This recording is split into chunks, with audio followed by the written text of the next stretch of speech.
Genesis chapter 13. I think let's push from verse 1 to 10. And Abraham went up out of Egypt, he and his wife, and all that he had, and Lot with him, into the south.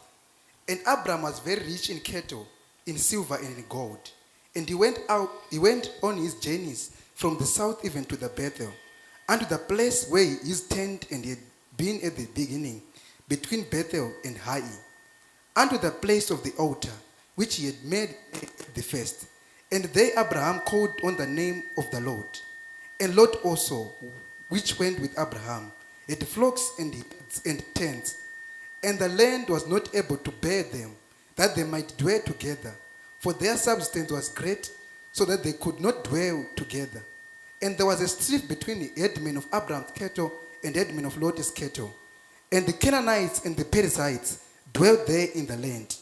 And Abraham said unto Lot, let there be no strife, I pray thee, before me and thee, between my headmen and thy headmen, for we are brethren. Is not the whole land before thee? Separate thyself, I pray thee, from me. If thou wilt take the left hand, then I'll go for the right. If thou depart to the right hand, then I will go to the left. And Lot lifted up his eyes, and behold all the plain of Jordan, that it was well watered everywhere, before the Lord destroyed Sodom and Gomorrah, even as the garden of the Lord, like the land of Egypt, as thou comest unto Zoar. All right, it's okay. Ndineshungu noti Mwari vandibetsere ndikwanise kutaura maringe nemapiwirwe andaita. You must benefit a lot when you come into the house of God. You must benefit more than those who didn't come into the well to drink water. Nyaya tanyobvura panapa inaumbokura. Rega nditongoimhanyira kuti mukase kunzwa nyaya ndinoda kupinda mahiri. Ndati inonzi partisan management. Ndizvo tinomanager sei vanotitevera. Tisangoteverwa tisingazive kuti tinomanager sei. Uya uite manager pabasa usingazive kuti basa rako nderei. Uya uite baba pamba zvakare usingazive kuti basa rababa pamba rimbori rechii. You cannot hold a position which you don't even know how to perform. Ndichinawo zvakanaka here. Abraham adaidzwa naMwari. Adaidzwa naMwari kuti iwe handei kunyika yandichakuratidza. Wasvika kunyika ikoko nchada kuropafadza nyaya yansida kutaura zvakawanda because a lot of us knows. Chakuropafadza. Then Abraham ndokusumuka. In the way baba akanoshaika. Baba akashaika Abraham anoramba achingosumuka but haasi kuenda promised land. Ndobva aenda kwaakaenda ndokusumuka uyo waakubatikira ari kuEgypt. Chapter 13 tiri kunzwa kuti Abraham waakusumuka achibva Egypt. Chapter 13 verse 1 Abraham ari kubva kuEgypt. Alright, waita zvakanaka wabva kuEgypt iwewe. Ari kuendepi? Ari kuenda panzvimbo inonzi Bethel. Say Bethel. Why ndati Bethel? Why ndati Bethel? Nzvimbo inonzi Bethel musakanganwa kuti ndo nzvimbo yaakambovaka altar before. Abraham wakuenda futi panzvimbo inonzi Bethel paakambovaka altar. Sezvinonzi altar iri kumudzosera kuti aregedze kuenda kudestiny. Yeti altar iri kuda kumupa meso kuti aende kudestiny. There is a time that if you can't manage the blessing, unofungidzira kuti you are cursed. Wakambozviona here kuti utori right pamwe usati wane mari yacho. Handisi kuti kuva nemari kwakashata but ndinodzoka ndakutofunga kuti iwe uri right. Usina chekudadisa chacho. Because kakudada unako. Kana kuti vanako vari kuteerera iwe haunako. Vanako vari kuteerera but chekudadira chacho manje hapana. Uye chekuti udade nacho hapana. But pakaita mukana wekuti chavhurika. Zvaunochemera zvaita. Unayo imba pamusoro pegomo. unadzo motikari dzimwe dzakangoungana, mari haichapera, ende une mabuildings mutown, une macompanies mutown, kasamuhau kadhati kekudada kanongononge karimo. Tinogona kuzvionera pafoni chaiyo kuti wakabata iPhone 16 chaiyo unoita sewe ndiwe ega unoreceive macalls, vamwe hareceive, kuratidza kuti blessing ukasaimaneja inogona kucreata chinonzi curse.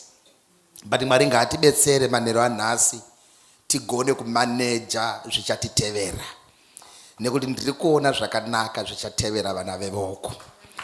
Izvozvo ndiri kukuvimbisai, pane zvakanaka zviri kuzokubata iwewe. Zvingaita sekuti kure, but it's coming. Iwo kunyange zvikanonoka uzvimirire nekuti zvaakuuya. Vanhu vachakubvunza kuti ndiwe here mwana wanhingi waigara pasakobva wasumudzwa naMwari. Why? Ndo purpose yealtar inokudhonzera yokuita senge yakudzosa kumashure, iyo ine kweichada kuendesa. Ndakambotaura kumashure ndikati ukaona munhu achitatamura uta kana museve neuta achidzora ruoko kumashure, hazviri kuti akundikana. Kudzoka kwake kumashure zvakati nyanyei ndokuendawo kwemuseve kumberi zvakanyanya. Saka kuita kakunonokerwa nezvinhu aka kakuita kakuda kuchoboka, kuda kuedza kurijusa futi mahouses ekugara, waimbova mu3 wauda kuedza waenda mu2, wabva 2 wauda kuenda mu1 wakuda hafu. Ukaona zvichidaro zvakuda kuratidza kuti blessing yako yapedo kuzoputika. Mwari vane zvavakuda kuita manheru anhasi. Mene kandiri kutaura nayo zvakanaka panapa. So Abraham anosvika paBethel. Achisvika paBethel, chinondinakidza ndechekuti Bhaibheri rakataura zvaakasumuka nazvo. Bhaibheri pavhesi ya2 inoti Abraham was blessed in cattle, silver, sheep. Continue. Abraham was very rich in livestock, in silver and in gold. Abraham anga ane zvipfuyo, aine ndarama, aine zvakare silver. Wanga ainazvo zvinhu izvozvo, goridhe nesilver. But pane akateerawo wanga aine zvakewo. Ukaenda pavhesi ya5 uchanzwa kuti pane wakateera Abraham aine zvaatori nazvo. Ngatimbotarisa vhesi ya5. Lot also, who went with Abraham, had flocks and herds and tents. Lotiwo wanga ainewo zvipfuyo. So zvirauti anga anawo makwai, mombe wanga anadzo, maybe makamera, whatever Abraham had, Lot also had. Bible robva ratosanganisa netende wanga anaro. But pana Abraham hapana kutaurwa tende. Why? Because Abraham could build an altar and lives in a tent. Saka kuti and Lot has a tent, kuiteka kudadira Abraham kuti Abraham unotambisa nguva chaka maaratari isitechitenga matende. Uchapabata manje. Abraham agona kuteverwa. Ateverwa saizvozvo munyori ndokubva ataura zvine atera kuti ari kuteera anei uye wateerwa wacho unei. Izvi zvapinda muinventory zvanyorwa kuti Abraham had cattle, had sheep, had goats, he also had silver and gold. Munyori haana kutaura zvetende uye haana kutaura zvekuti Abraham had an altar. Hazvina kutaurwa.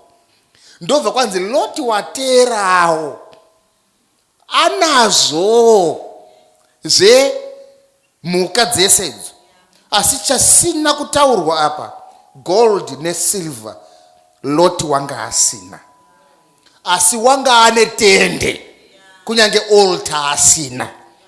Zvazviri kutraya kutsanangura ngezvekuti munyori ari kuedza kubuditsa kuti anoteera aidawo kuti zvizivikanwe kuti unei. So ndopandiri kuti manejai vanhu vanokuteerai nekuti vanoda kuzivikanwawo kuti vakatakurei. vanozvida zvinhu izvozvo. What are you carrying, Lord? I have got cattle. Saka zvereva kuti tikati mombe ngadziungane, bata point. DzaLoti dzinoungana, dzaAbraham dzinoungana. Tikati makwai ngaungane, aLoti anoungana, Abraham anoungana. Tikati makamera ngaungane, aLoti anoungana, Abraham anoungana. Tikati njiva, let's include, you never know. Lot anoti ndine dzanguo, Abraham oti ndine dzanguo. Saka mupfungwa dzaLoti anogona kufunga kuti iye naAbhrahamu vakafanana. Ukapfeka sutu yebrown ndinoipfekawo, saka tinogona kufanana.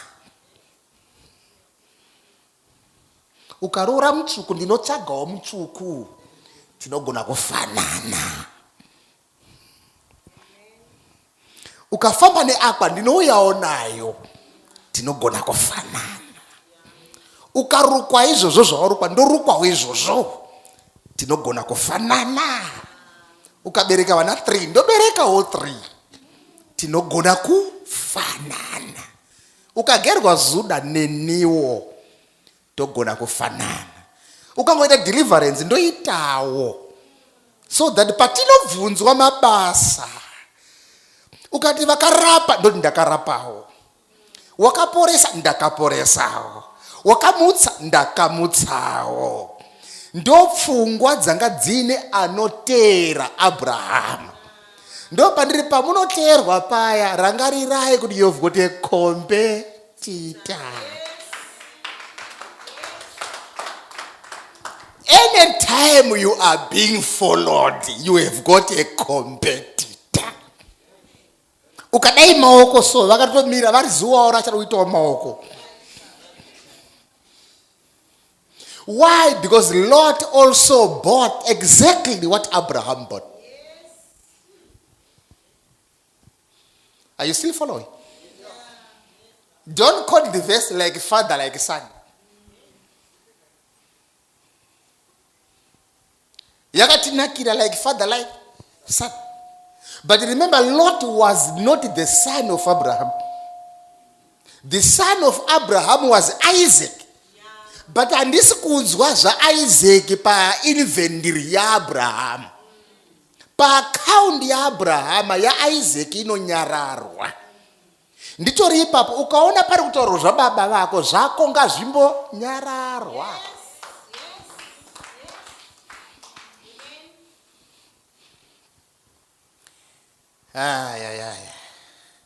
Ndokusatona Jesu achiti zvandinoona baba vachiita ndo zvandinoita. Haasi kuisa zita rake, ari kuisa zita raBaba. So manager vanokutevera. Muri amai, muri baba kumba, muri manager pakambani penyu. Your worker, the greatest enemy is the boss. Ari kunzwa kuda kuovertake. Let me prophesy openly. You don't know kuti ari tofunga utanga imwe company yakapfura yako iyo. You don't know. Ndosa achipota tora zvima $2 anotora izvo. Kuda kuedza kubuilda stock yake kuti aite company yakapfura yako iyo. So learn to manage these things, because your greatest enemy is the person too close to you. Amen. Manage those people. How do you manage? That's the question. Because you'll have a lot in your life. Not a lot as in many, but a person. You'll have a lot in your life. Regarding rotu chato muona muupenyu wako. And rotu wacho nasa rova umwacho ari muno. Asi mborukuri ari pano. Rugarima apostoli. Rugarima apostoli. Umwacho ari kuteerera pa YouTube izvezvi. Ndo umwe roti. Ndichofamba so ane zvaari kucorrecta. Ane zvaari kugadzirisa kuti given the chance. Comparative aka that skill, that art ndoidawo, but ndinoda kuzvipfuurirei pamberi zvishoma. I don't know whether you're listening here. Tine kwataimbonamata so. Tikarowa prayer, maybe Mondays. Toroma prayers. then waizonzwa umwe akusumuka apedza tinotimbotipfuure pamberi zvishoma vadikani wangu. Muchaziya language iye? Muchaziya tinotimbopfuura pamberi zvishoma vadikani wangu. Sezvinonzi zvimwe zvese zvaitwa zvina chi? Hazvina zvaitwa. You must learn to manage the people that are following you. Learn to manage. When you are a leader, learn to have the art of managing the people that are following you. They've got a tendency of competing with you. They've got a tendency. But there is one thing that I understand. Even if they compete, listen to me. Vachaita blessing inenge yakafanana neyako, but inenge a slight difference. I'll prove it again. Ngandisiya zvimwe zvese ndimbopa example yezvimwe zvandakamboona zvakamboitika.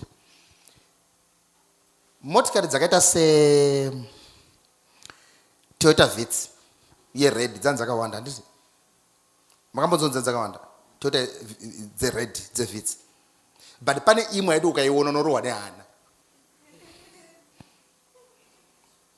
Sure. Pane imwe yedu ukaiona unotorohwa nehana. Asi dze red dzakadi. Asi yako nogona yakatopaka uyo umwe yakapaka, but pane inorovesa hana kunyange dzakafanana.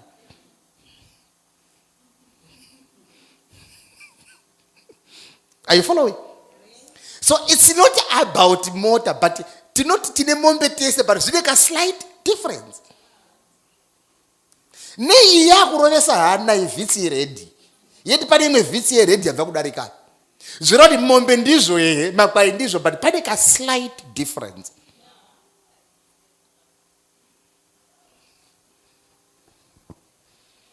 Kind of understand, just a slight. It's a slight difference. Let's analyze the difference. Lot had cattle. Ndizo. Lot had sheep. But what he didn't have was silver and gold. He never had that. So you might seem the same. You might also have a car, but maybe you didn't buy it with your money. The car is there, but there is a slight difference. The phone is there, but there is a slight. Pamwe yako iwowe wakorokoza iyashandirwa. So there is a slight. But kati presenda imombe mese mune presenda. But lot zvatakabva kwaHarare maiwane mombe remukuru. Makazoita mombe ne attachment. So there is a time that nogona kubva somewhere usina chinhu wozochiita ne attachment. Understand the slight difference.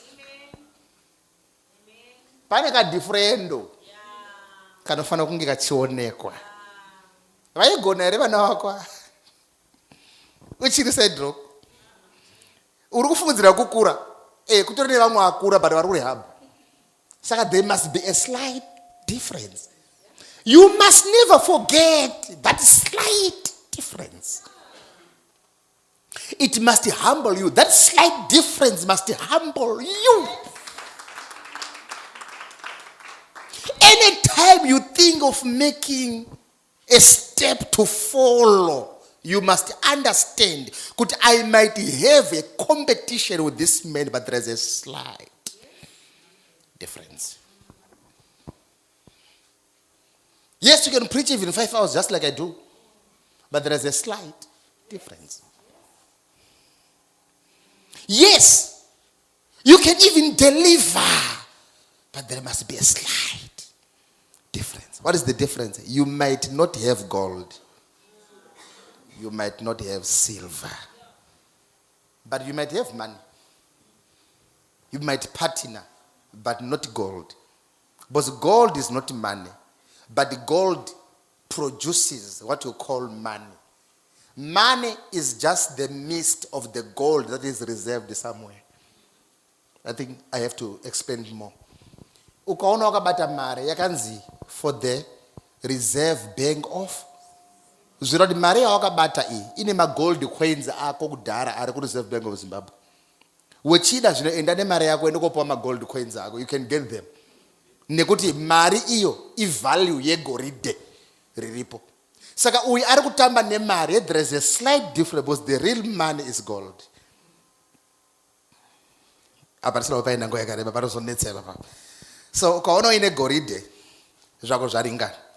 But handipo pane nyaya yangombe. Nyaya yangu iri pakuti partisan unoimanager sei. Ndichirinewo zvakanaka. Nekuti vachauya iwo chaenda kwavari. Munomanejana sei. How do you handle lot? Because honestly, vanhu ivavo kwese kwavaenda navo nemumvura mese. Nekunoona dewa navo, nekuna gusheshe navo.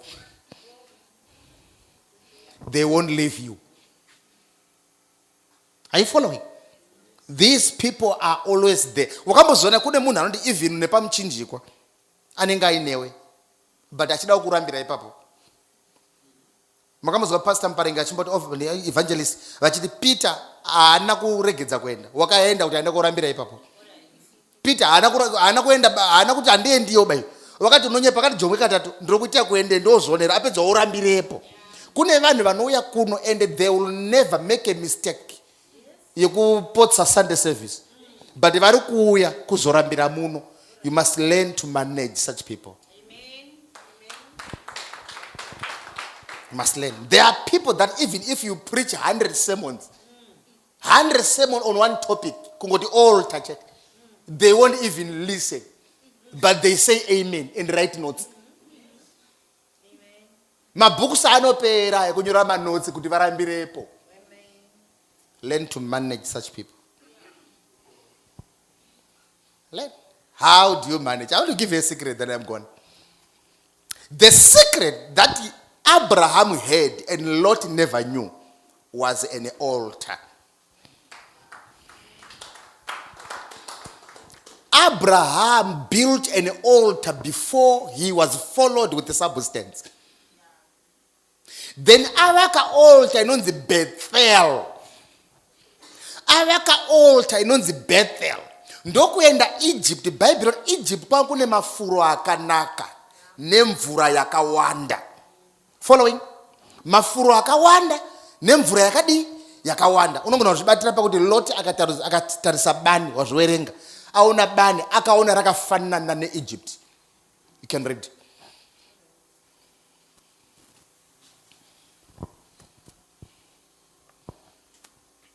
Verse number 9. Is not the whole land before you? Please separate from me. If you take the left, then I'll take the right. Or if you go the right, then I'll go to the left. So Lot lifted his eyes and saw the plains of Jordan, and that it was well watered everywhere. Before the Lord destroyed Sodom and Gomorrah, like the garden of the Lord, like the land of Egypt. Like the garden of the Lord. Yangaenda kunge Eden. Yes. Kunge futi Egypt. Yes. So that land, Abraham is not new to him. Now Abraham is leaving Egypt, coming to this Bethel. So he's leaving the greener pasture, coming to Bethel, and leaving also that Sodom area. Urukutoiona kuti kune greener pasture. But Abraham is not going there. He's stepping upon a certain thing that is called the altar. Ndo yakangomira pa greener pasture iriko, asi ndinomira pa altar. Drink mwana richidiwa, but I can just step upon the altar. It's okay. Hapana jinsi ngati. Pano pono zo muno mudiwa drink muno. But the altar iripa. Unde so chaikwereta nditi. Kichamukwereta altar. I'm not preaching about that today, but I want you to understand one thing. So Abraham had power behind his management. He had the power behind his assignment. He had the power that was pushing him to accept followers, to accept partisans. Never make a mistake to accept followers without having power. I repeat, nerurimi rwama yangu, usamboita mistake yekutanga church usina power. Ndabva ipapa. Usaita mistake yekuita baba usina power.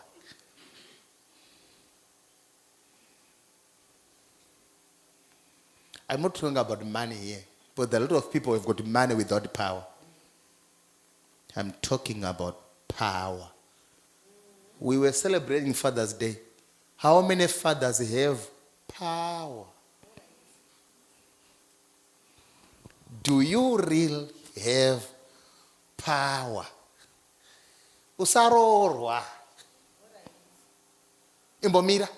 Kana usati wane power. Ne ucharobereka kamwana kumsana. Kachatanga kuita furo kumsana ikoko. Usati waenda kuchipatara, une zvawaita here pamwana. Zvinoratidza kuti mai vane power. Before you take a position of leadership, you must have power. Before even you become any leader of a company or any political party, have power.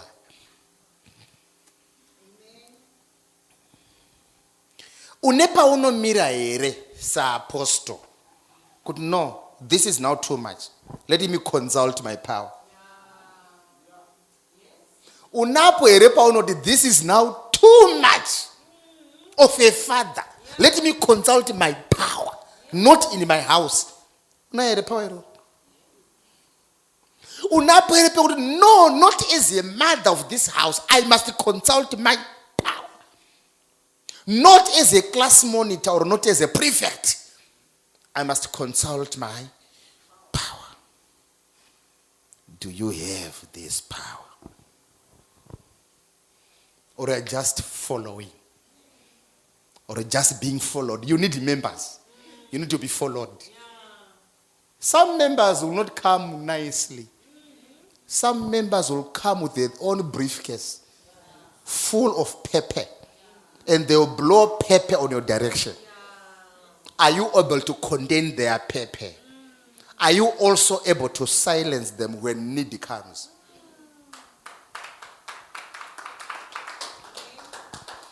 Are you able to point at a man and say, your time now is up? Shut up.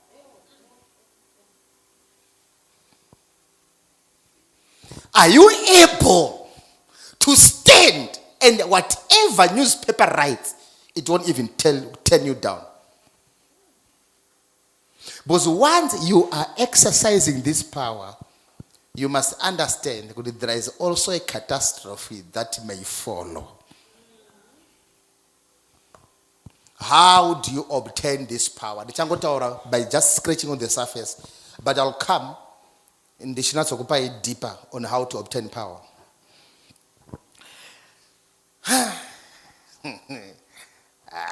Let me not disclose this. All right, but you need power, eh? You need power. All right, where was the power of Abraham? Who preached to Abraham that built Bethel here? No one. But because Abraham knew that God spoke to me about an errand, which I don't know where, God just said, Abraham, leave your kindred, leave your family. I want you to go to the place that I will show you. So Abraham akangomuka asingazwi ndeno kumabvazo ere kumadoko kumuka achienda. Ari kuenda kudaro akabvazia kuti kundisarasika, I must build an altar. I must have power that control or govern me. When you are a preacher like this, kuti usarasika, you need power. Because zvese zvaunotaura zvinoanalyzwa. Ipapa ndi mutu analyze ya 16 to 22. Ane muri analyze. Ndiri kuramba ndakamira nayo because it was spoken in power. Manje mchakaona karuwa pabhachira baba. Munokaona karuwa. Takanamira pabhachira baba. Baba varipo. Stepfather varipo. Nevamwe varipo. Karuwa kari pabhachi rababa. Pasina unofa. Neutakati no blood shed. Why am I talking about this? Because I know the power that I carry. How come this very person can give you the debt yokuya kumwana wako? Kuti ye nhumbu yako ichabata yozoya musi wakati. Ndape ndobvunza kuti zora chirasvika ka. Ita utoni.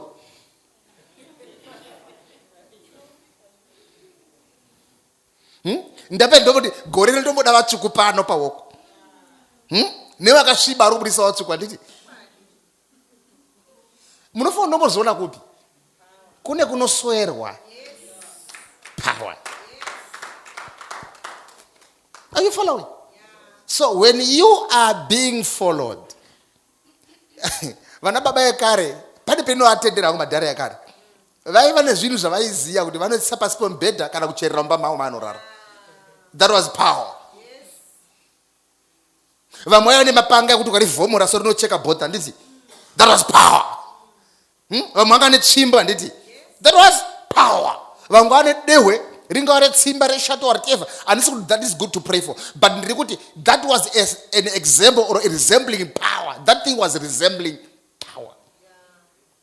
But vana vemazuva ano chaangori nacho iapp yemagames mufoni. Hauna chimwe kunze chikuwhatsapp kai nekugona kuzipa nepassword. Ungori nepassword yekuvhara yewo phone usikazivi kuti muroyi anopinda mupassword. So ndiri kuti vana baba, never become a father without having power. There is a time that ukaona zvaenderera so exercise power.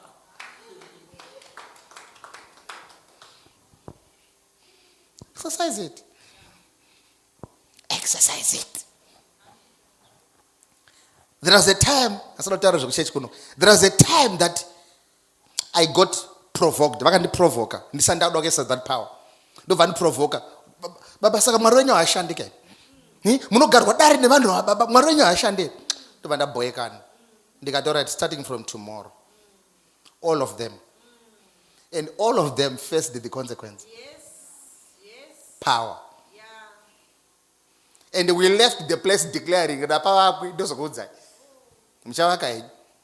Pari power kwere, handishapaziva. Ndakati apa vakwe. Hakuna ere munhu akati Jericho iri harivakwi. Achatraya kurivaka iri. Mwana wake wokutanga anodi. Guys, don't you love power? Let me sell this idea. You must have usangochemera kuda kuita license kuda kudriver imitate. Murodi mune maprincipality munotifira munzira. Drive with power.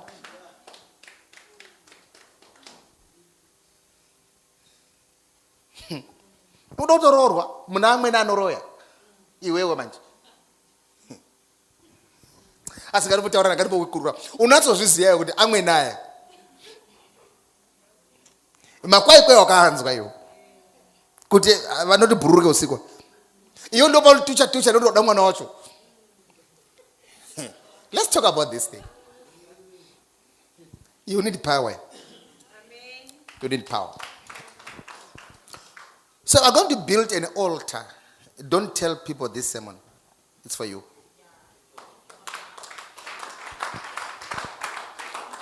We need to build a secret altar of power. Amen. Called Bethel.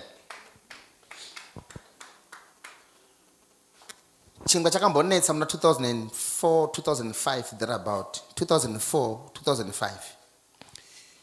Knowing kuti ndakabva kanyi kutsvaga mari muno. Ndobva ndasvika kune queue, winding. Unoziva zvinoita queue ka. Kune vanhu vanenge aine order, vari nechekure. Kozoita pagedhi pasina order. Zvokuti unoona sono kuti kusvika 3 o'clock parapa, tava na 4 am. Ta 3 masikati, hapana ari kupinda. But order is kubuda apa, but kuno tiri queue, but uko hapana queue ba. Apa pari kuungana vanhu, handisi kuziva zvikuitika pana. Then in me, ndobva ndati I have to consult my power. Chibva ndaenda so ndine face yepower. Kwete yekutsamwa. Chera una musekiri ndikati ndokumbira kupinda. Kanzi mudo kuona ndobva ndataura zita resiko. Luckily that person was in. Kanzi sorry. Mama napenda ndiro kupinda imo. Kanzi vambotaura pindai. Ndobva ndapinda. kuti ndichaziva kuti ndiani ndamukati ndobva ndachimira manje ndobva ndapana vanhu 3 chete vanhu vakazarawo kanzi zvinga ndikati 1000 loaves taitenga 1000 loaves mufungeni 1000 loaves zviro zvechibuda ndakuendesa ndechinosiya queue ndechidzoka futi then somebody ndokubva angwarisa ndobva nditorera chingwa chanika ndokukuratidza power munhu yakadai so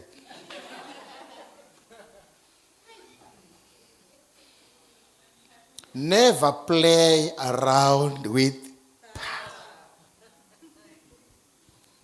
mukaona madzirwa nemablankets zviya musavhura musoro kuti munye munhu ane power.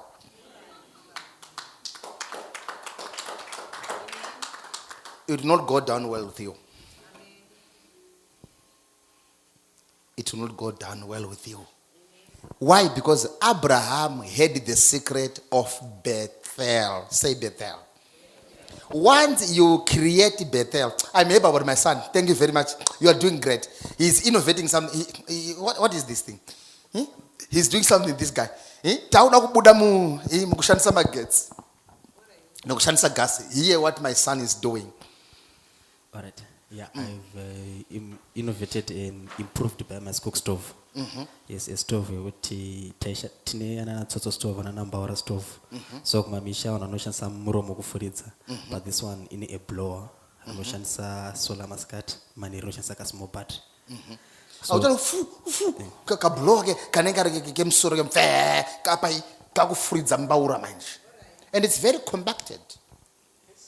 What you are doing, my son? Remember, if you can't do it with power, kuna achauya apedza kuti ndinda kazvitanga. I'll give you a very good example. Ndokumbira kubvunza, who discovered the way to India? Hanzi Vasco da Gama. Sakwa kusina vanhu kuIndia. Uno discover kusina vanhu here. Were there no Indians there? How about the person who discovered the way to Africa? So why is those people taking credit? Because of power. Ukashaiwa power. Kuda achada kuti ndakatanga woku ine. Kuna achada ndi ndakaitanga. Auya ne power. Varume ngati wirira nepanyaya dzepower tisaita joke. Wanizwa my son? You have power. You need power. You need it. All right, it's okay. You may be seated. It's okay. Let me just about to David or Simon yangu ndakuita. Une project dotanga ere. Kune vanhu vachatora credit on your project if you don't have power. Never make a mistake of getting into an influential position without power. Never. Ukaona tichi profit rokarowa pabhachi rababa kuziva kuti baba vane power. Saka karowa ngakaenda pabhachi pacho. Ukabvisa bhachi hakuna kwaunoenda.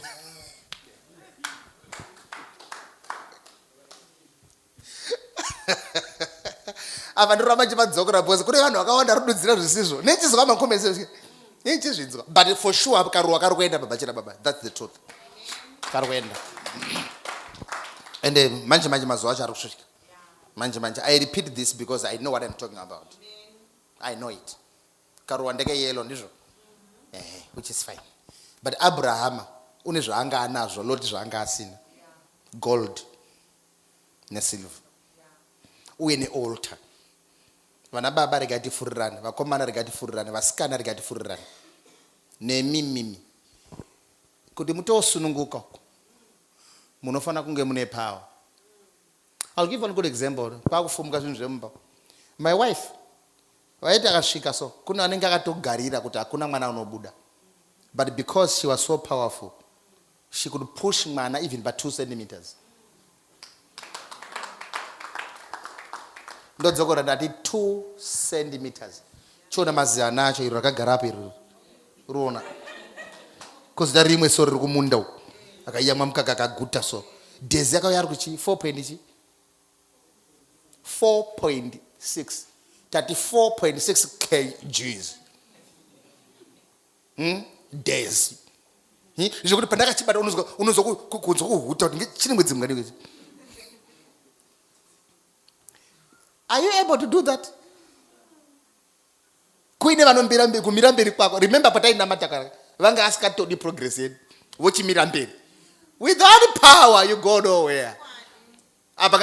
You need power. And also, when you are following, respect power. Church ngatifurirane chokwadi ichi. When you are Lot and following Abraham, respect power. Because Abraham has an altar that you don't know. But you seem to be having some maybe equal inventory. But there is something that you don't have.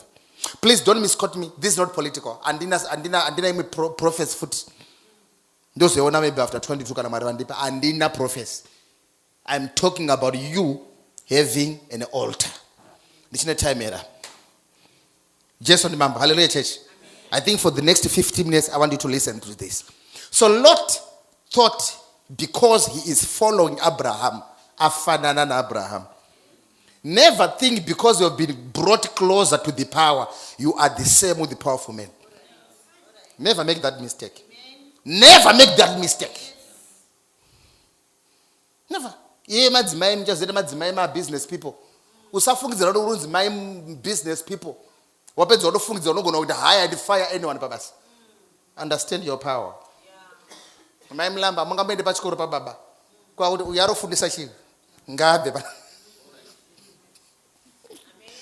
Know your position. Position. Know your position. Don't fight power. Don't fight power. Because munogona kufanana but pane zvaanazo zvausina. Abraham has an altar and the Lord has tents. Tents are temporary. Altars are built, they are permanent. Ndokusaka pakaiswa tende ra Lot atina kuzonzwa kuti even Jacob akanotsamira dombo patende. Takazwa akatsamira dombo pa Bethel pa altar ya baba. Altar can protect you even in generations and generations to come. It doesn't just protect you, but it can protect you and the generations to come. Are you following? Are you following? So Lot made a big mistake. Ndokubva ati Bible aridaro kuti Lot akarwa na Abraham. Bible aridaro, but ini ne analysis dzangu. Ukaona vana vakurwa, it means Abraham na Lot somewhere muneka silent infight. There is no way vanapa vangarwa tisingarwe isusu. It means somewhere imi vakuru muneka kurwa kamuri kuita kakawandirana. Pana ari kutanga a fight ndokusaka vana achirwa. Ndiani akamboyemba kuti uswa hwatsakatika kupira nekutsikwa. Saka ukaona uswa huri kutsikwa pane mikono iri kutongana. Tichine muzvakanaka. So Lot na Abraham yes kakurwa tizikukaona. Asi ukaona Bible roti vapfudzi va Lot neva Abraham vanga vachirwa. Imi vapfudzi muri kurwirei? Muri kurwira mafuro. Mafuro apera here. Chinondishamisa vari kurwira mafuro panyika isina mugano. Nyika iyi yavakagara pa Bethel haina kana mugano. But vari kurwira mafuro. Kusvika Abraham ati nai Lot iwe neni tiri hama ne hama. Torwirei iwe neni tiri hama ne hama. Naimi kana muri hama ne hama munorwirei. Naiwe mundewele nemushona musi maZimbabwe nze. Muri hama ne hama. Ko mundau nemuchewa. Ko muzayoja nemuyefe. Ko murumurenzi nemuwachitawa. Are you not serving Jesus? Kana tiri kuseva Jesu tiri hama ne hama. Torwirei. Torwirei. Izvo zvibvunzo ndorwirei. Ndorwirei newe Lord. Listen to me. There are some fights that are not worth fighting. Pane dzimwe hondo dzokuti church inofanira kutongonyarara. These fights are not worth fighting for. Murwira chi? Muri hama ne hama mudorwira chi? Why are you fighting? I love the wisdom of Abraham. Abraham akatarisa altar. Ndokutarisa power. Akanoka pukanya Lot. Ndoka kuwadza. Ndobva Lot zvetingatoita ka. Yo tsvaga kwaunoda kuenda. Then yo ukaenda kumabvazuva ndoenda kumadokero. Ukaenda kurudyi ndoenda kuruboshwe. Kwawaenda I do the opposite. Andirwe ndokupwanya, andirwe newe. So pamwe pacho ukaona munhu achiti akuba unondikwadza, pamwe pacho sati wanditya azviura ndokupwanya. Vanonyarara usafunga kuti havana simba rekupwanya, kuziva ndiro kukwadza. Power rawana wakamboziona here kuti motikari dzese dzine power most of the time dzine dzakapaka, makambozvitetedza. Zvino mhanya mutauni zvimahonda fit chigredhe chakanyarara chakapaka. Pana ndizwa. Zvimudhuri ndo zvinongomhanya nezvimaCRV nezvimaCamry. Chigredha nechikatapira chakapaka. Chakamirira musuronda pawo. Udza upenyu hwo ndiri chigredha ini. Andifambi pese pese. Pane vanhu vane power kuti musi wanosumuka chigredha. Zvimahonda fit tainoizi. Tanoizi. Pandataura zviri deeper. Zvoda nenzedza kunzwa. Noise yese iyi. Zvimahonda fit. Ndosocha pa filling station, most of the time pa filling station unongona paine queue yemachi. Andisati ndamboona queue yezvikatapira. But chakauya pamunda pedu rimwe zuva chidogadzira road. Ndakachidirira 400 liters. Ndofo chade kurova 3-4 hours chete. Ndakadira madrum maviri mfungenyi. Kupera kuti drum 1. Kuti drum 1. Asi mota yandakaenda nayo.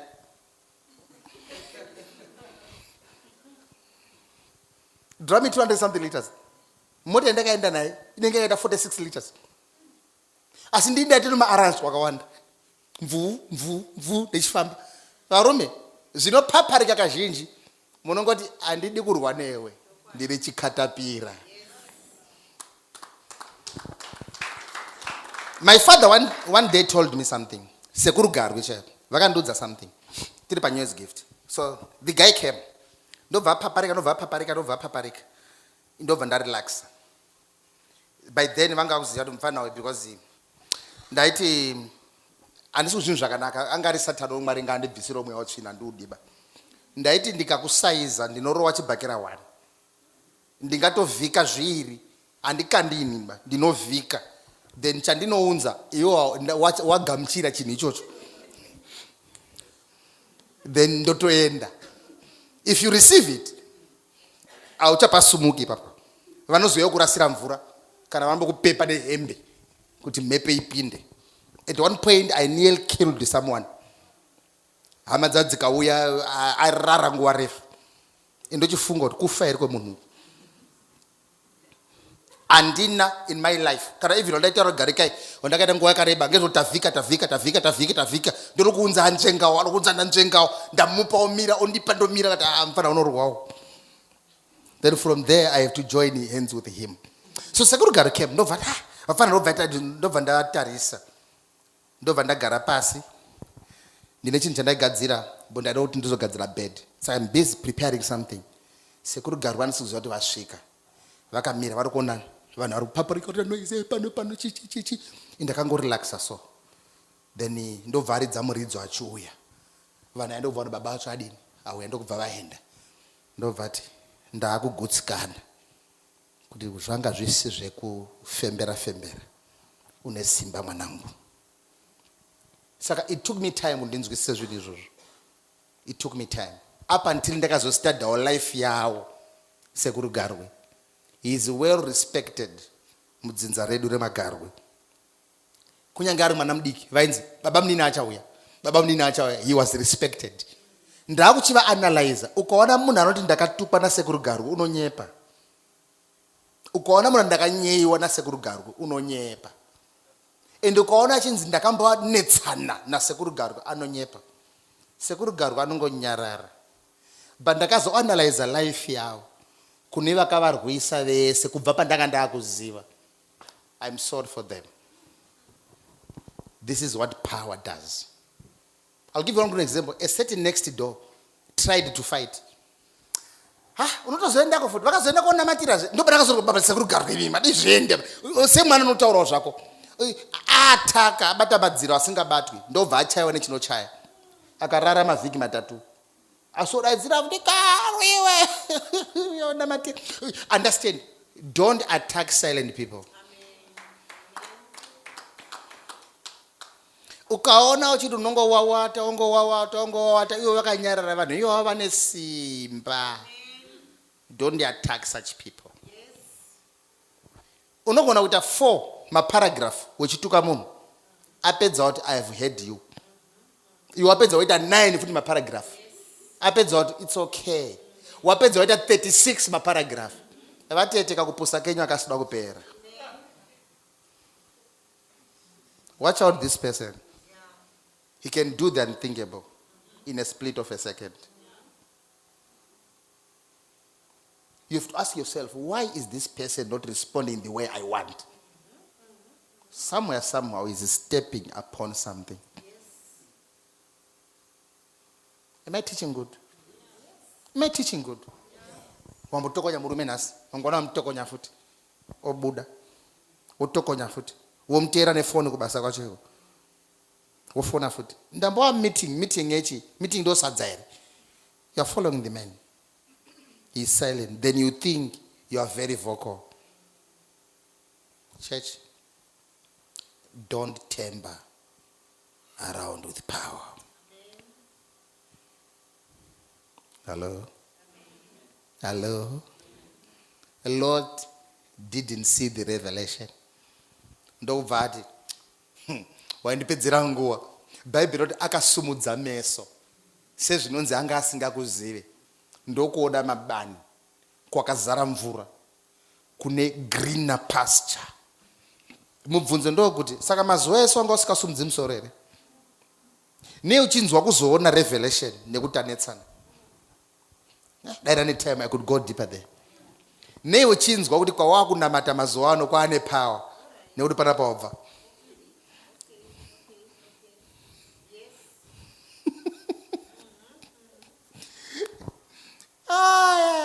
Pane chinhu chandakaona ukabva panzvimbo musina unatsowirirana ndio unoposta straight. Toto wabva pano kana muZimbabwe muno uine vanhu vosina unatsowiriranawo zvakanaka. Aubvi mafotos ako haaperi paFacebook kana pamastatus. Why are you doing that? Urudo kutraya kuratidza vanhu kuti pandakabvako ndakaona greener pasture. Pane imwe theory yekuti kana madzimai that one amuinzvenge. That's the truth. Madzimai are always truth tellers. Akaona chimwe chicrash unotozvira kuti musikana wane umwe munhu ngekuzviposta stere.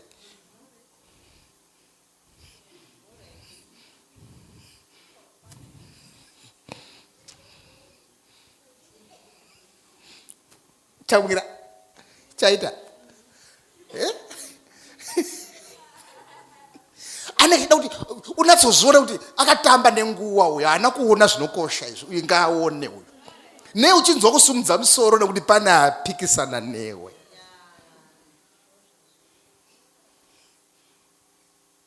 It's okay. Dzikaika kumafuro. Endai. Isita kwenda kumakomo. Uri kuona vane power nokuregedza uchichuza mafuro. Iwe chienda kumakomo. Sezvinonzi haazive zvaari kuita. Yet in selecting the mountains, he is amuzvizive here kuti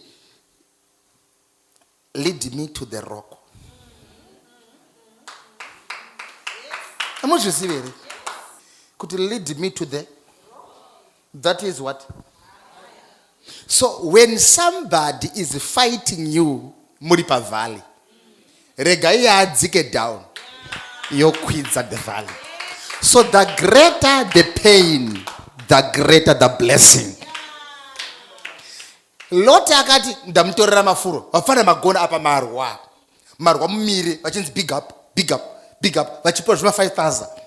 Lot achinzwa kufara kuti timu radini. Abraham ndokubva akokorodzana achikwidza gomo. Uri kuzoona fight yakuchinja even destination, yakuchinja location.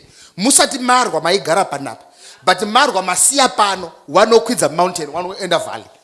Wadi kusiya wana aripo, but Abraham changed the location because of a fight. There is a time that when they fight you, they are causing you to change a location. Apa riganaso patara ngeshora ukaona vanhu vari kurwisa wagarisa hapo paurombo hapo wauda kubva usumuke uende pa next level. Ukaona wakurwiswa mo chibvapo, go to the mountains. Let them go to the greener pasture, but go to the mountains. I like it when people fight me because ndinosumudza meso angu kumakomo. Rubatsiro rwangu runobvepi? Runobva kuna Ishe. Ndasumudza meso angu kumakomo. Ndokusaka on the mountain God could visit Abraham and ate with Abraham, not with Madungwe, with Abraham. God could eat with Abraham because of the mountains. But pavanga achigara pa Bethel kunyange paine altar of God haanokwanisa kudya. Why? Because anga ari pa comfort zone. Walk, listen to me. You must begin today to move out of the comfort zone. You must begin today.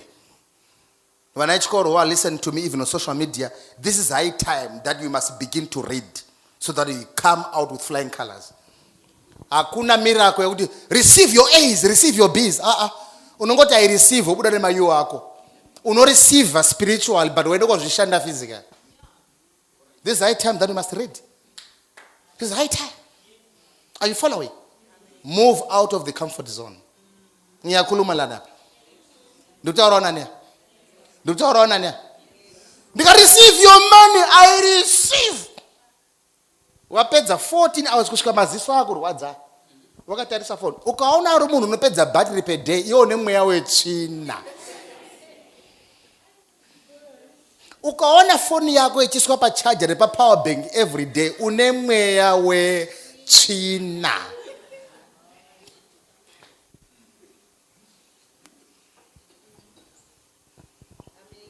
Wechotenga phone, pacho nechibhuku chirima ndirika. Imwe zvema phone. Vanoti chika na phone yakazara. Vanoti zvema phone. Chibhuku chirimo chimanywa. Choti mazuva mangani? 3 to 4 days. Vakagadzira vakati 3 to 4, but iwo roti zve 3 to 4 ngezvako ndopedza day. Then receive your money. I receive. Uchareceive zvindege. Ndizvo uchareceive chete. Mwana wako, you need power. You need power. You need power. Imbosiya phone yako pasi. Womboita meeting iwe newe muri 2. Muri Garwi garapa. Ndiri kunoko because you are a spirit in a body having a soul. Anditi? Wochimbogara. What Garwi garapa. Mwari mbobva panapa.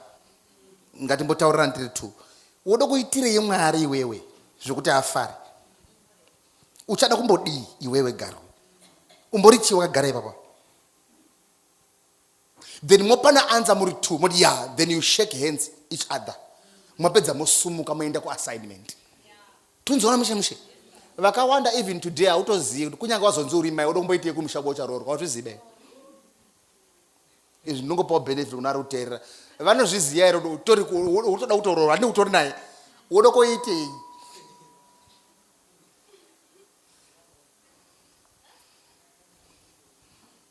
Chanongoziya good night udzima malaits, mesa malaits emba. Ndizvonoziya. Do you have an assignment? Hello? Do you have an assignment?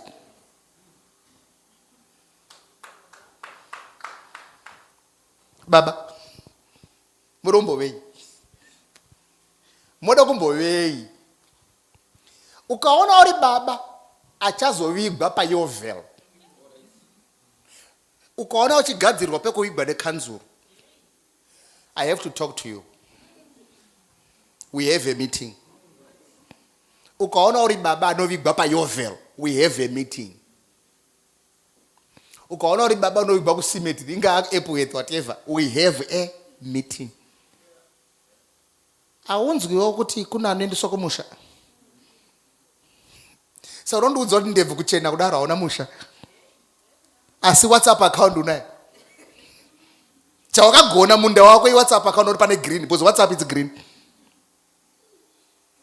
Ndo zvawakagona kuita icon yewhatsapp yegreen. Hauna chinonzi green pauri ipapo kana even ka 1 hectare zvako. Ne uchitadza kurespecta vanhu vakafira kunyajoinera kuchimoyo. Vaifira ivuka. Ndio rousingadi kune wakafa. Usadaro beyo. I think we have a meeting with you.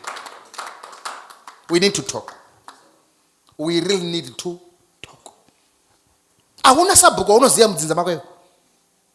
Munobva kupi kumusha tine dunhu kari tinotonga isi. Isu tirana mapamba. Tine patinotonga kupi. Chaona cho iPhone. Hauna mapango wakadzika pamusha. Hauna. Baba wako ari muno mu location. Baba wako iboni location. Iwo wacho uri boni location. Kusvika muzukuru location. No, let's be serious at times. Yes, I know you say my sermons are very painful, but let's be serious. When does it start? It starts like now. No, the makora wina funga. Think like now. Funga. What's your name? Tinashe. Funga nguwa ini. Ndo nguwa yache kufunga. Wandizwa nonzani daiki. Tinofunga izvezvi. Kurota no madhara edu anozozvifunga. Ukaona Bible chiti zodza usha.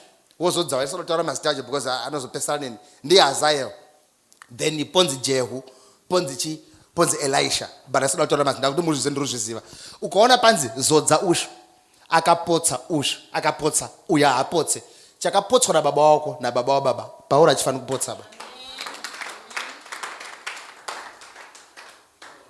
Munozviziva tine zvatakakundikana zvisikafana kuitwa nana Ray. Zvisikafana kuitwa na Daisy. Munofungidzira Ray pamundakamaka kare pamwe handisi kufarira progress yake. But pane mistake yandakaita isikachafana kuitwa na Raymond. Ndakaroora ndisina mombe. Yeti kwandiroda kunoroora vanochaja mombe. Vane pfungwa dzekuti waakuziya zvemombe zvawauya kuzotora munhu. Iyo ndio ponda chikwereti chemombe. Vana baba vari kuti mwanangu munhu waunzwa unofunga anozviziya kuti tinoda mombe pana. Taifungidzira kutotora mudanga but hapana dzekutora. Kusvika nhasi maane vazukuru nemombe dzekutezvara dzisati dzaenda. Mistake yababa ido kuenda pamwana futi. Pa9. First Kings 19 verse Wapada ndizi. Verengako. And it shall come to pass that him that escaped the sword of Hazael shall Jehu slay, and him that escaped from the sword of Jehu shall Elisha slay. So apana chinopotswa na Hazael chikaenda pana Jehu achifana kupotswa. Muse wa Jehu ukapotsa pana Elisha unonyepa. Ndo you are the Elisha of our time. Paura pazvipotsa. Ndati paura azvipotse. Iwe uchachengeta mai uri mwana musikana iwe. Kuti mama timoda birthday muda mota rudzii. Fortune yachaita re. Pane Benz yakafanana neFortune aka inonzi ML350. Don't you need it?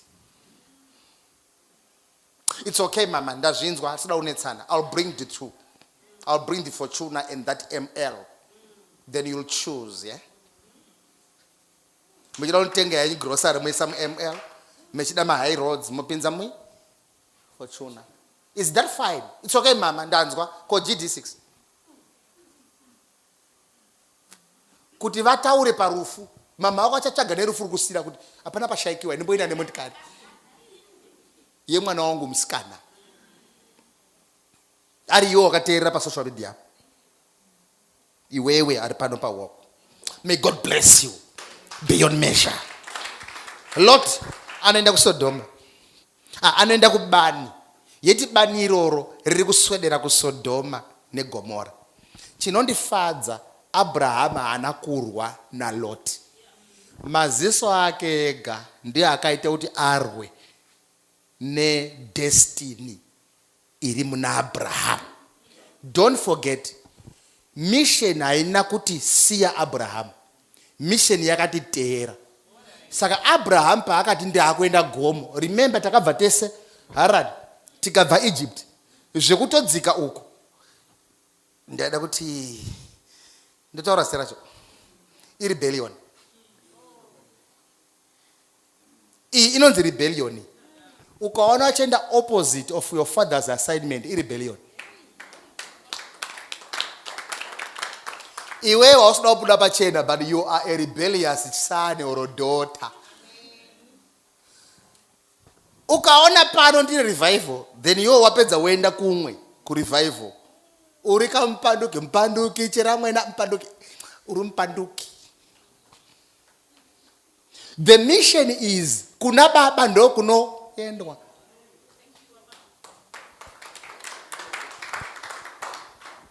Are you following me? Kuna baba ndo kunodi. Wakabva nenu ndinda andine mission. Ndinda andine calling. Ndokubva ndinokuteera nditi usina makwaiwo. Ndobva taenda Egypt wane makwai wane mombe wane zvese. Ndobva taenda pa Bethel uri makwai. Ndakuti nini manje? Choose where to go. Ndaifungidzira uchatorawo mentality ya Ruth. Kuti Naomi, your God shall be my God. Your people shall be my people. Even the land shall be my land. Atina kuzowana Ruth kwa Boaz. To her people. Ndaifungidzira Lot paachanzichuza. Achati baba ndakamira munochuza. Then Abraham thought, I'm going up the mountain. Then Lot thought, as usual, I'll follow. But akanzwa kunge deliverance. Akanzwa saa deliverwa. Saa rerutsirwa. Saa anonzwa zvanani. Wakamuzwa kuti mwana nemusikanzwa baba pasina anonzwa kunge zvanaka.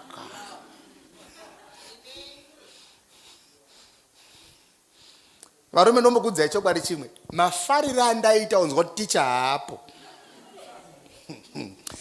Tisu tairidza matebhuru. But tisakuridzwa nenhamo. Kuzwa kuti ticha wedu haana kuuya nhasi. Endi pakazoita unouyapo another class mabhowera azvaita.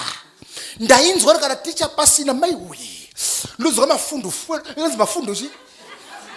Inonzi machi? Baba taureka. Mafundu fuwa. Ha? Unonzwa kuti maiwe ropa rangu riri kufamba kani. Ropa rangu roona rugare. But mwana aiziva why teacher pasina. I always tell you a reference of this guy. Teacher pasina paanodzoka kumanheru because right akapinda muchipinga kuhora odzoka manotes aifana kunyorwa. This guy unenge anawo waenda kokumbira bhuku afane kuti ahead of the lectures. Isusu mataizonzwa wana bhuku wanyora ngwai isiri kumaapsike 45 46 47 skana dai maapsi kwangu rukaunda mari ndine mari yakawanda because vamaigumira kuma 39 ndaiguma 400 ende lakika nofuatiswa na Benjamin anokanda neboshwe nerudyi ndaindikati kusvika ndakukumbira ndokumbirawo muchidzva ndiwo zvandakapasa zvemaapsi.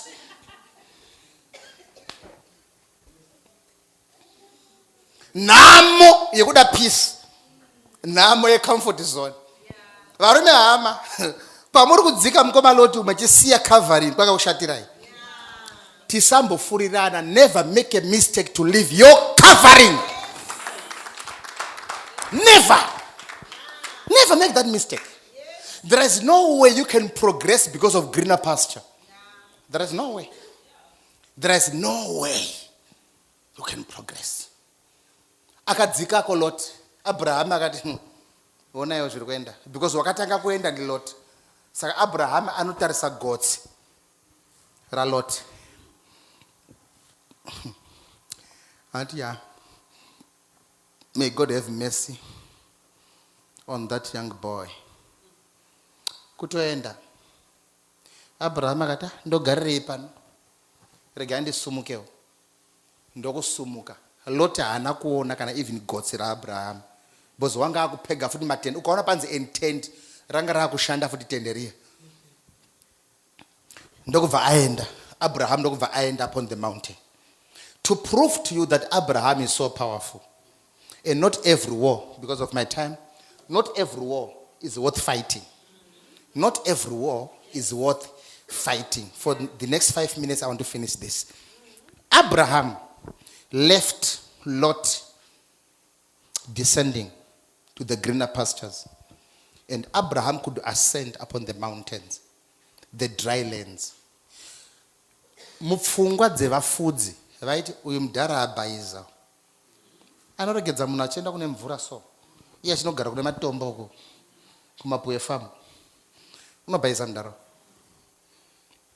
Unokwidza pagomo kuita sei? Haasi kuonawo ere mapani esari. Ari kuendepe vafudzi vakaperekedza Loti havo nekuti vanga vari maservants, but Abraham nekuti vanga vari maservants, but they never wanted. Pavaitogara paitova nani than kugomo kwakazoenda. Remember ndopaunotanga kunzwa kuti Abraham anga ari kuchera matsime, mamwe matsime akazocherwa naIsaac achiti redigging the wells of my father. Zviro uko kwankwa dry land. Waiti akachera 100 meters awane mvura kusvika ku 120 ku dry land. Yeti ku dry land ikoko ndo kuna Mwari. Why is it that you are ascending a mountain yet you have got power? Ngani about 2 minutes. There is a time that a powerful man can also suffer. A powerful man can also get into painful situations. But that person is powerful. Chiregedza kuzonakirwa nekuti uri kubani. A powerful man achisafa. Wapedza waisa maoko muhomwe kuti ari sei mafuro kugoma kwamuru. Kuno makwai yangu. Gwai 1 unosvika 200 kg. Gwai 1. Achiri iko kwaisvika 70, izvo zvari ku 200 kg.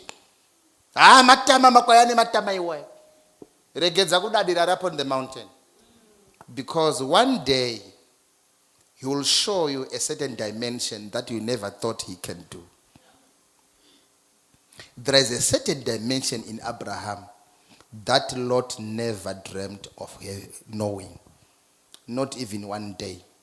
Not even by prophecy, or by a dream, or by revelation. What is this thing? Abraham, when he said Lot choose, let me say, ukaona munhu ati make that decision. Kana wakangwara, don't be the first.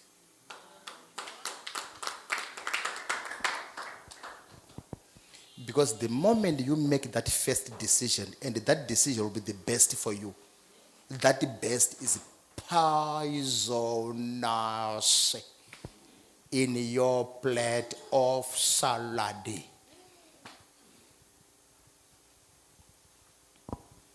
Poison. Hatufunga kuvara company ne. Tufunga kuvara. So I want you to choose. Urukufunga kuti ungada mari. Tashanda tese 86 years. Ungada mari Pastor Mlambo. Then Pastor Mlambo over maybe nikaona 48%. I cannot take 50. I can't take 50. Let's just do 48, 52. Is it okay? Is it okay? That's your downfall. A good worker will say what? No, we can't close it now. Let's try extra hard. Can we try extra more? The idea which I thought Lot could provide, Abraham, what can we do? Ngati chidai, viki rino, vangu ndio wanofudza, vako wakagara. Next week, vako wofudza, vangu wakagara. Ndi apachina noise. Vanokwidza gomo odzika matero echitasi yachifudza ndisi. Asi ukaona paita ownership, ichi ndechangu, ndo panotanga hondo. Unoza imwe hondo kana mumba menyu imimi yakatangira pa side raunorara chaizvo. Mubhedha wayo unombo yakati ungeko male ungeko female nditi. Ma toilets akadara nditi. Toilet ndi yakati male female. Bed anomboti male female. But une side rozerika rarwa iroro. Kubata nditi. Uri panzvimbo pangu naye pakanyorwa wanzi male female. Baba order yakangonaka makati order. Nikwete pamafuro. My time is up. Listen to me. Rabbit, forget about this one. Pastor Mlambo, forget about this, okay? kungorasikawo kwemwana munopota muchididzora baba pota muchidzora handiti mwana wenyu asi zvinoitika because handifunge kuti siti repasaidi apa passenger siti riyari rinonzi mothers seat handifunge kudaro handifunge kudaro rinogarwa nemunhu asi kudhiraivha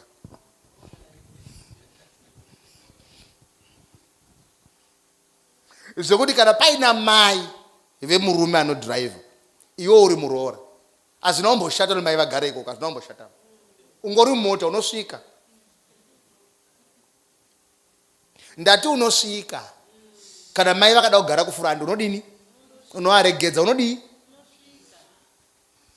pandakazosara ndazosara ndazotera nekuti uri passenger seat kubheki ndandasiyiwa 30 minutes dzese ndazotera peinongopaka munopaka chi mese radio munonzwa futi chi as I discover something in life makambozva kuti maspeakers ekubheki anondirirei kupfuura ekufurandi ndosamuchiona vakuru enyika vanogara kubheki havagari kufurandi saka kugara kumberi kuya inhamowo futi executive seat iri kubheki kufura ndokusa uchinzoona utsika mabreaki pasina ndopedza here Lot ndokuswedera kuSodom neGomora achiswedera Sodom neGomora there came a challenge Bible robva rati chapter 14 usasaiverenga because of my time Bible roti kwakauya madzimambo 4 kuzoataka 4 kingdoms in Sodom and Gomorrah madzimambo iwo ndokuataka Sodom neGomora kwakutora zvese zvemadzimambo 4 ari muSodoma zvatorwa zvese zvakadaro all the 4 kingdoms nalotiwo akatorwa nezvake zvese nehama dzake are you following are you following ndosenamboti not every fight is worth fighting usaroha hama yako usarwa nehama yako kusarwa zviroti you are a loser because you have an altar there is a day that your altar will work there is a day that this altar will speak for you and don't build a small altar because this altar has to speak for you it has to speak the fight came Lot is taken when Lot was taken the Bible says and Abraham heard that his brother has been captured and all of his belongings has been taken away by these 4 kingdoms. Are you following? Abraham pursued the 4 kingdoms. Ngani zvitaura pamutauro mazuano. Abraham akatera Zimbabwe, Mozambique, Zambia neBotswana. Yakanga yaataka Lot. Abraham kwakutera 4 countries. Kwakorwa kwakutora Lot nezvese kusvika munzira unosangana neanother altar Melchizedek but Lot haazivi Melchizedek chaanoziva churu chemunyu yes. Amen. I want you to listen again. Abraham after fighting a proper war anosangana na Melchizedek haana kurwa nehama akarwira hama but akarwa nehama akazosangana nechuru so uri kuona life yaLot inoramba yakashata kusvika pakuti kunyange akasangana nechuru haana zvakare kuzotiza achienda to the mountain wakati mountain please angels don't allow me to go to the mountain take me to the valleys that's why we don't have even a trace or a history of Lot it's because of the valleys comfort zone walk listen to me kana usingade kubreak ama new ground we can never hear a history of your life Abraham akudzoka nezvese zvakapambwa vamadzimambo rokubva kuti maiwe tora hako kanza handisina kutora mozoti Abraham akapfumiswa nezvinhu zvenyu musakangana kwandakabva Egypt ndandine gold ndane silver ndichinazvo Lot unozviziva handisi kuda kuti ndizvo ndakafumiswa ndatera uyo asisina because kutotorwa nekutorwa zvinhu yana chiro zvemungatoita imimi mainasai zvadyiwa nemajaya majaya adyirei ukamaigasva unozadziswa nekudya makamborwa imimi majaya chigadzirai ukama nekudya plate kubva kuna Lot there is a time that you must create an intimacy by feeding ndosochora kuti chechi kuno atiite mistake. Goti day tadya, blessed day tadya, tinozviziva pakudya pane andakamaka neakatondimakawo, but wechigocha unoshasha kutaura but uchitodya. Are you following? Are you following? Hey, manje tine goti day, manje tine blessed day yamama kuti zvakaradika. Zvinotibatanidza izvo ukahyawo keke ramama kunyange wakaamaka. Asi uchihakekerawo at least we create an intimacy. Why? Because not every war is worth fighting. Not every war. Listen to me, church. Ndikapedzera apa ndofunga zvatonaka. Adzisi hondo dzese dzinofana kurwiwa. Pamwe pacho tiza sewakundwa. Iwe uchiziva kuti bata hako lot. Lot ukandibata ndotiza, but bata hako lot. Make a mistake yekubata lot. Kunyange muri 4 kingdoms. Ndinouya nema soldiers 320 something, then I will fight you. Then remember, Lot never had soldiers, but Abraham had soldiers. As Lot is attacking the men with the soldiers. Kune vanhu ane zvivindi mfungeni. Chauna che social media unokwataka munhu ane soldiers. Lot usadaro. Lot usadaro. It's not every war that is worth fighting. We can only launch some missiles when your friend is taken. That's when you can fight. Walk. Your altar is so powerful. Your altar is so strong. Don't use that power to fight a fellow brother. Use that power to defend your fellow brother when he's collected or captured by 4 kingdoms. Are you following? Are you following? There's a lot that will happen even in your family. Don't fight your brother, but stand for your brother. Are you getting the point? I'll give you a good example and conclusion. If you want to ask, my young brother can attest. If you want, you can. Ndibvunzire mningi na wanga anonzi Robert. Na wainzi Obed. Wainzi Zamani. Robert na Obed could come. Ndiri mumba. Ndisanya ubva pamba zvangu. Vouya. Vambe kuti itauri mukoma. Itauri mukoma. Vaningina. Itauri mukoma. Then I could say, Baba, itauri mukoma. Baba wambo dzingirira. Mangwano waine mupondo nemapini. Itauri mukoma. Itauri mukoma. Ndizvo. Baba wati vachaye. Mwoyo kuti vafana. Wopinda mandiri. I never even in a day beat them. But one day I was forced by the father to beat. Ndobva ndamurowa. Ndobva ari pagomo. Ndobva aregedzera rekeni. Ndainzvenga matombo ereken. Ndechinomuataka. Not to kill him. Not to beat. Kungobvukura reken. Just to show. Even a reken cannot even hit me. Now let's come. Mufana warowa. I could beat 11 guys to defend my young brother. I could stand pana goma akomana ibva kufofoma ngari 13 one day. Ameno zvaitawo ku film. Ndofunga kaona zvekarati zvana Bruce Lee akati amira ndiboita ndobva achaya boys dzakacha. He will testify on this one. Ndobva ndakuudzwa ndiri kumba mufana adini. Timu racho rudarika nepana richende kufofoma ndikati muningina wangu. I stood up and beat the guys. Not because I was a great fighter. I was defending my brother. Not fighting my brother. Iye ngaonega kuti mazingirwa aita gumbo apa rikazoye kwendiri manje. Dai Mwari vakakubetsera kuti kana uchida kupedza shungu pedzera kumuvengi, not on your fellow brother. May God give you the grace from today to repent. Unotoda grace kutendoka. Unoza kutendoka koda grace. Kuti mabatira wakaita hama yako mhaka. Bata umwe akakonzera kuti muvengane, because either pakati penyu pakati ngazvivengane. Chibata iye to protect a fellow brother. Akaendesa Lot uku haasi Abraham. Asingema akapinda muSodoma. Ukaona pasina kuwirirana paukama hwenyu, pana ari kufuridza. Chiregedza kuataka a fellow brother. Chiataka chakonzera. Are you following?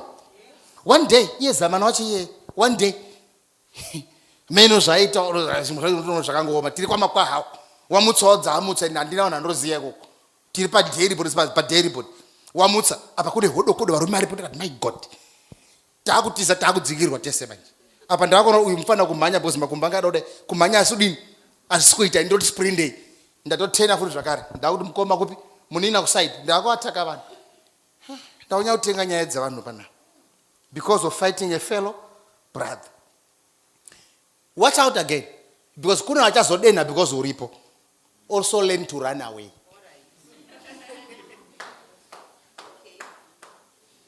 Do you know, because Joseph was blessed, there is a woman who tried to fight the blessing. Joseph ran away. Pampacho kutiza kutowina. Kutiza kubudirira. Not every fight is worth fighting. I follow church. I am not sumuki and Pedro and this opens to the Pacho Squinya or Danya, Nadisipoka. Sunday Chandis going into Barosquina. I need to talk. So I want you to pray. What is your prayer? Your prayer is, I cannot fight every man because of the power that is about to get into my life. There is a power that is now channeled into your life. You will feel it today. And that power is not for you to fight a fellow brother, but that power is for you to defend a fellow brother. Tinoseva murume anoti mukauya muchida kuedza kumbata mese munoita mapofu apedza kubata andendo kuendesa kuna ndi chechi toda mati chechi yese yapera ke munoza mweya wa Elijah wakapinda muna Elisha wakapinda muna Joan akati I'm a witness of this man. Apana ri pamakanzwa Jesu amukanyaradza aya mabwe dai makavanyaradza mabwe ayo aiti hosana mabwe kuti hosana so mabwe unozvimirira izvozvo murume anoti kungofa iye achiura vakamuka izwa siso inoti iwe ukadzika ari uko anosumuka ukauraya Jesu makuwa anomuka ndiye murume tinosevha ka murume tinosevha asoma 2 seconds ka varume hamaka kuturikwa pamuchinjiko aka azvinoti ka simba hatina because pakatotaura kuti he could have called a legion of angels. Do you know the day when Jesus was crucified, there is a book that explains kuti panga paine billions of angels and Michael ready to strike. Then he said, Baba, varegererei apana chaanoziya munokuwadza vanhu pana munovauraya. God was ready to defend, yet ndiye akati enda offer, but akufa Jesu akati I will defend. There is a time uri kunyange ndikakuita ndikaona warwadziwa ndogona kuuya kuzodefenda foot. Get the point? Yeah, there is a time that I have to defend using the power. Hakuna mwana wapawoko anokanganiswa kusatanism kuzvikoro. Ngavatanga uchitokuvenga kuti iwe uri kutikanganisa zvinhu zvedu pachikoro panapa iwe vemba futi mutauni uri kutikanganisa pawafamba pese pwanyama zaye masatanist pwanyama zaye nyoka power ndakambozvitaura for last time the power ronakidze. You have to pray for it. You really have to pray for it. Are you with me somebody? Are you with me somebody? Apa ndisudoka saubuda tiri kunamatira power. Mwari, I need an altar of strength. Ndisapinda mumaterritories andisina simba nawo nekuti zvirimo zvikandikurira ndinodona uribata prayer ndine kwendichada kupinda ndichada kunzi mai yevanhu kacharumwa usiku alo unoziva zvinoita muroi manje wakatorarapo wakatsamira bhaibheri muroi anogona kuuya kutora kamwana kako because hauna power wakaroora zuro muri kuhani munhu a spiritual father can come to your wife. A spiritual mother can come to your husband. And auzviroti and auzvioni. Unongoona kuvhunduka munhu achivhunduka. Auya because you don't have power. Aiwa ndotozvinamatire zvinhu izvi. Could not with my husband. Not with my future husband. Not with my kids. Not with my business. Kune vari kugadzira mabusiness arikugadzira maaltars vachipwanya mazaiso. Kuti panopwanya zai business rako rinofa panopwanya zai business rako rinofa iye haana business rekutanga haatorizivi but anopwanya rako. You must have power. You must have power. You must also have power yekuchengeta mari yeunayo yekuti waanayo unofana kuramba unayo. Kune vanhu vandi vakangoziva kuti wabata $5 vada kutora $3 kuti usare ne $2. So usangochemera mari, I receive money with iwe. Understand the power to keep that money. Pawakwidzwa nenyasha manero anoburuke.